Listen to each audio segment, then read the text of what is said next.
जी इसके। और एक उदाहरण हम आपको ऐसा देते हैं, वैश्य कुल का उदाहरण। गीता प्रेस के अभी कुछ दिन पूर्व संपादक जो थे श्री राधे श्याम जी खेमका, बड़ा पवित्र जीवन था। हमने बहुत निकट से देखा है, क्योंकि वे हमारे प्रति बहुत प्रेम, अगाध श्रद्धा का भाव रखते थे, बहुत भारी श्रद्धा का भाव रखते थे। वैश्य होकर ऐसा उनका जीवन था कि ऐसा जीवन ब्राह्मणों में खोजने से भी कठिनाई से मिलेगा, ऐसा जीवन था। निष्ठा पूर्वक त्रिकाल संध्योपासन करना, नित्य तर्पण करना, पंच महायज्ञ करना, नित्य बलवैसुदेव करना, प्रत्येक अमावास्या को श्राद्ध करना, नित्य 1 सहस्त्र गायत्री का जप करना, और धर्मशास्त्र में कहे गए प्रायः सभी व्रतों को समय आने पर उसी विधि से संपादित करना। ऋषि जीवन था उनका, वैश्य कुल के थे। और उनके पिता थे भक्त प्रवर श्री सीताराम जी खेमका, राधे श्याम जी के पिताजी। उनका जीवन भी ऐसा ही था। यह एकमात्र संतान राधे श्याम खेमका उनके पुत्र हुए। और पूज्य करपात्री जी की वाणी से जो बात हम बोल रहे हैं कि पति ही जाया में उत्पन्न होता है, इसलिए जीवन भर ब्रह्मचर्य का पालन करे, ये बात सुनी उन्होंने अपनी युवावस्था में।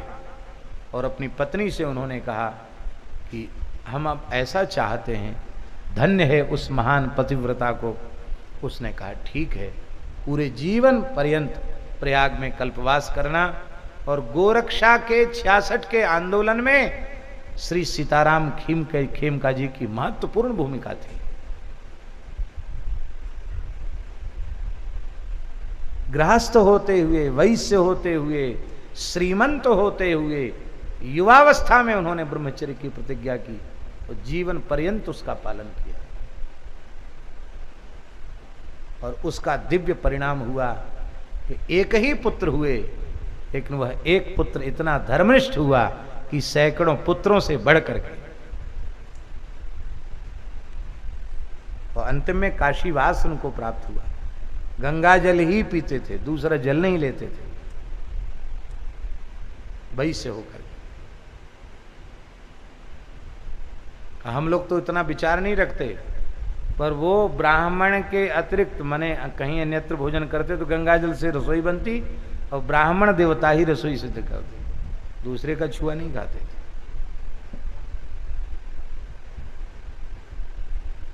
ऐसे धर्मनिष्ठ प्रथा की ऐसी संतान हुई। आज वैसा दूसरा कोई संपादक आप खोजोगे, वैसा मिलेगा आपको?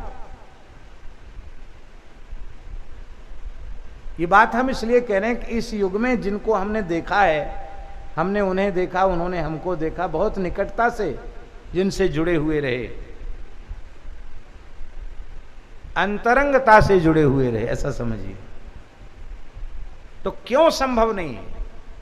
सब कुछ संभव है, बस बात इतनी सी है, हमारे में आत्मबल की कमी है, हमारे विचारों में परिपक्वता नहीं है, हमारे भीतर दृढ़ता का अभाव।